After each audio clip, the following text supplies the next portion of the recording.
Bitcoin has just entered a potentially very dangerous situation where it has been seeing a pullback from the area of resistance that we were expecting, but it's not been finding the corresponding area of support. You see, we had this big area of support right here in the very low $40,000 range, and Bitcoin on this hourly time frame pretty much plunged straight through it.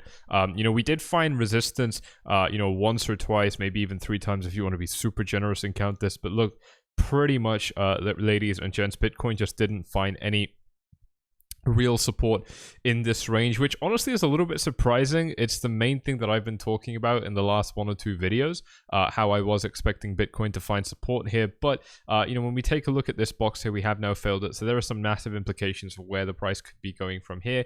We haven't completely lost hope as well, so I'm going to be covering all of these things with you in this YouTube video. But the first main thing that I want to take a look at are just all of the indicators to put this move into perspective for us, because Bitcoin managed to flip a lot of indicators bullish with its rally up, but it didn't manage to use any of them right now, and there's seemingly no reason for this Bitcoin sell-off, right? Again, I just want to bring this Russia-Ukraine thing back to the forefront of the video, not because it's a pleasant subject whatsoever, but because a lot of people were talking about this, and now obviously with the offensive really slowing down, and the war kind of it's almost been at somewhat of a stalemate for a couple of days according to what we've been seeing. Again, obviously the news is absolutely not telling the truth, but we can get some picture, right?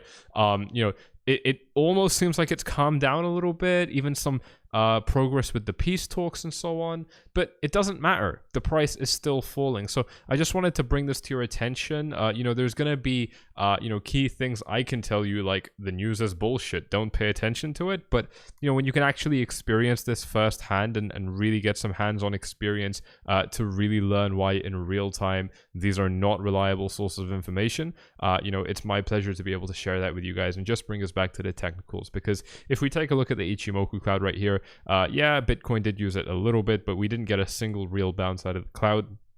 On the hourly time frame, we did have some support on the EMA ribbon as well. If we wait for this to load up, we also unfortunately didn't really get to use that very much, with the exception of just a couple bounces right here. Even on the 4-hour time frame, we did have some EMA support, which almost just slowed down the sell-off a little bit, but still didn't actually provide any real support. The sell-off did slow down while we were in the support area, so clearly the bulls were trying, but they just couldn't put up the fight.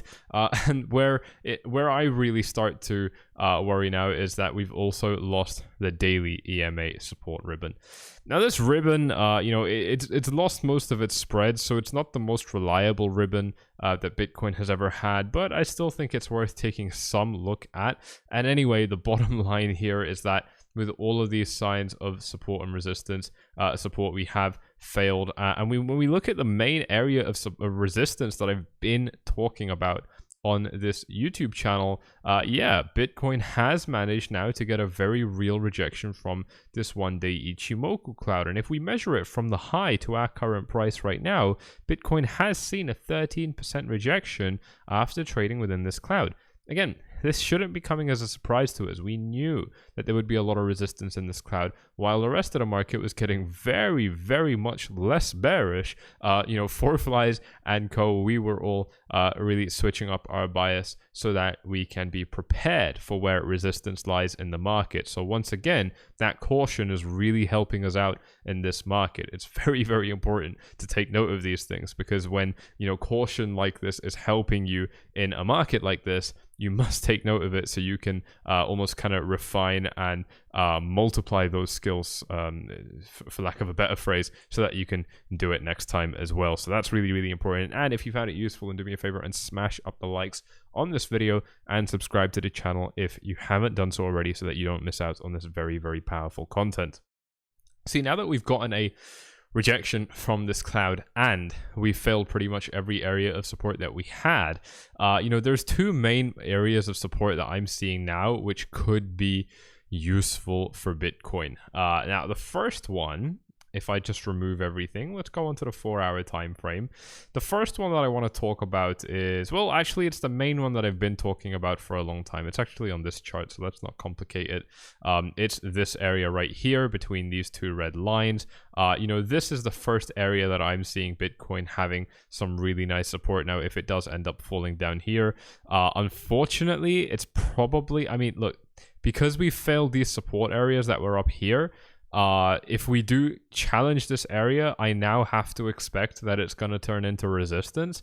You know, best case scenario, we just kind of trade sideways, but considering that we've lost this area, to me, we are going to have to come back down to these lows. This isn't so bad. It's not the worst thing in the world to be coming back down to this level, especially if Bitcoin's able to form some sort of triple bottom. That's really going to get me excited. That's going to get me to bring the lotion out because, you know, seeing a triple bottom, especially if it's confirmed. I mean, when we're down here, I'll probably be a little bit worried because generally triple bottoms don't actually work for Bitcoin. But if it does actually confirm the triple bottom and it finds a nice bounce from that level, perhaps back up to 40k, that to me would be extremely bullish, because really it's showing us that we keep trying to puncture the downside and we just can't manage it. And so to me, that would show us that actually, yeah, we're definitely going to be able to move towards the upside and break that with a little bit more ease. But for now, yes, I am looking at this area of support potentially being challenged, but there's two other areas of support that I want to highlight to you guys as well and just bring to your attention. And it's just basically two diagonal lines of support for the market. The first one looking something a little bit like this, and the second one pretty much the same line, looking something a little bit like this. This is, in all honesty, a little bit hard to draw. It's hard to draw it properly. If anything, it's probably just this bottom line that's going to be more important in the market. And actually, if I'm not mistaken, we can trace this line really far back. Let me just double check. No, I don't think we can. One second. Yeah, almost can. I mean, you'd really be stretching it, but yeah, I mean, look, there is some potential for a you know, kind of downward sloping, upward, what do I call this pattern, like an ascending channel where we are potentially finding support at higher levels. I've actually talked about this before, where I was mentioning that if Bitcoin does continue to find resistance in this box, but its support areas keep getting higher, it would end up painting what's called an ascending triangle, which would actually be very, very bullish, where the lows keep getting pushed up and up and up, but the ceiling stays the same.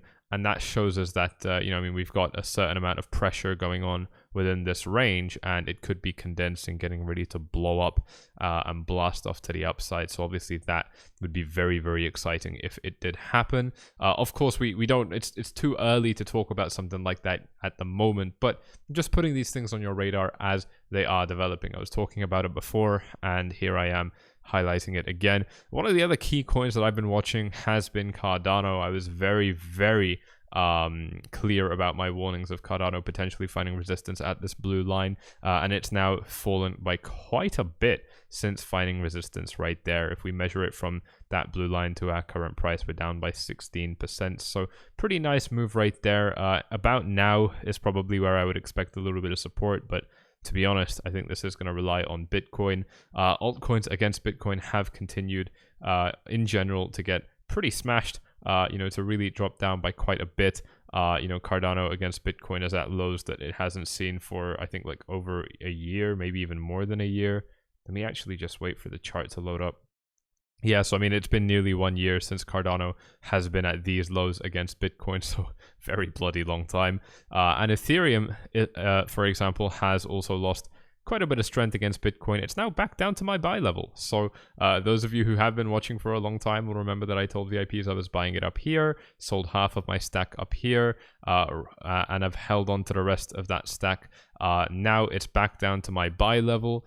That said, I'm still expecting Ethereum to fall against Bitcoin, so I mean, I wouldn't be buying here, but bottom line, this line has been very, very useful. I bought it over here, and I mentioned we could be seeing a bounce over here, and I mentioned we could be seeing resistance over here. So this pennant with these two blue lines has been massively, massively accurate. But again, I am just going to be seeing more blood across the altcoin market.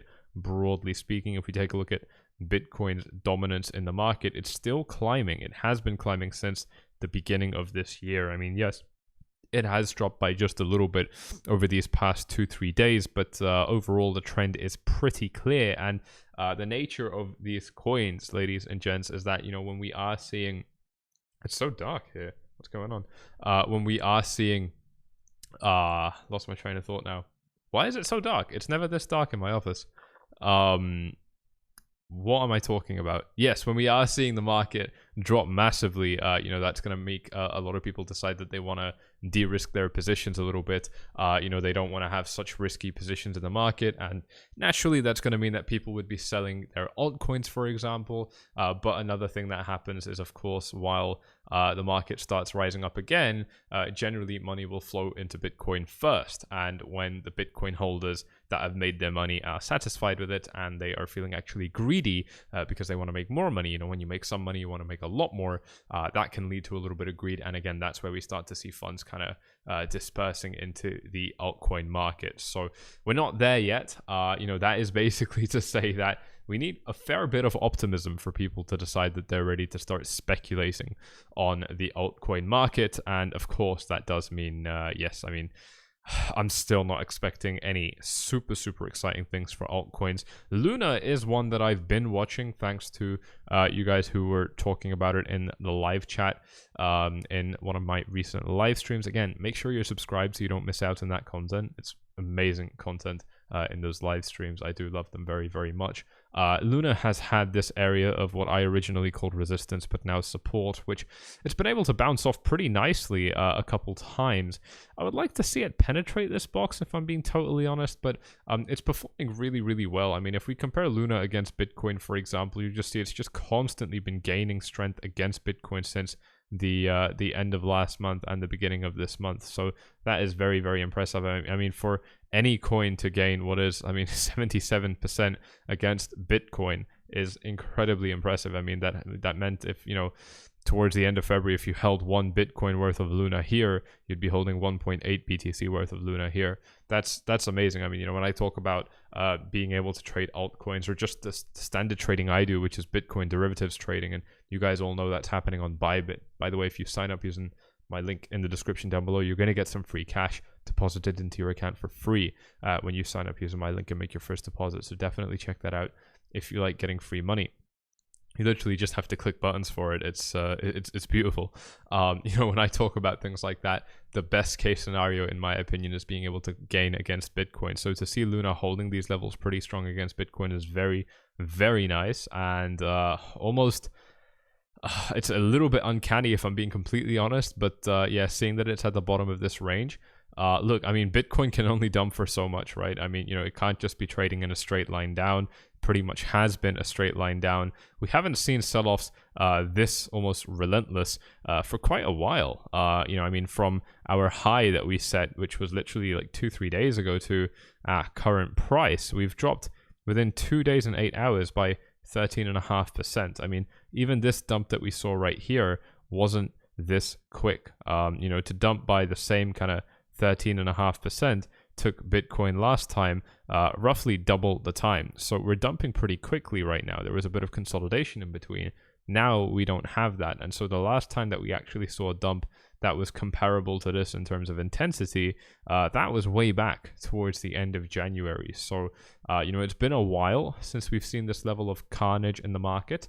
And I think the fear and greed index is going to reflect that. You know, today we have a reading of 33, but it's going to update in about 3.5 hours. So many of you watching this video in the United States, for example, are going to know the answer to this, but I would expect that this is going to drop by quite a bit. So I'm quite keen on taking long positions up at the bottom of this range. You know, it is obviously a bear market. We are in a downtrend, but these support levels have proven to be very lucrative, very reliable, and seeing that people are switching their to fear pretty quickly, and seeing that the sell-off is, I mean, like I said, you can't just be dumping in a straight line minus 13%, right? I am going to be expecting some sort of reaction rally, whether it happens now or maybe it's just a time-based correction. I don't know. I can't see the future, but whatever the case may be, you know, these are things that I'm interested in watching out for. And so I'm going to be doing that by also seeing, you know, where Bitcoin potentially gravitates towards support levels, if at all, or maybe it manages to completely swing back up and break these resistance levels. But I don't think that's likely whatsoever, considering how quick this sell-off has been and that there is now quite a bit of resistance up ahead. So, you know, maybe we hit this resistance area and I can reconsider what I'm saying. But for now, if we do manage to rise back up into this range, I am nothing but a pessimist because the long-standing market trend has been bearish. And now that we're selling off pretty quickly, I must assume that resistance levels will act as resistance, which is the same line of thought that I was putting forward over here when I correctly predicted that the market could drop from here, and the same line of thinking over here when I correctly predicted that the market could drop from this area of resistance. So I'm only telling you the same thing right now. This is not me trying to spread doom and gloom ideas. It's just me being a realist. So there you go. I hope you have enjoyed this video. If you have, you know exactly what to do. Hit up the likes, subscribe, tick the bell, do all that good stuff. If you want to jump inside of VIP, see everything that's been going on behind closed doors, then you can follow these steps on screen as well. And I'll see you all in the next one. Bye-bye.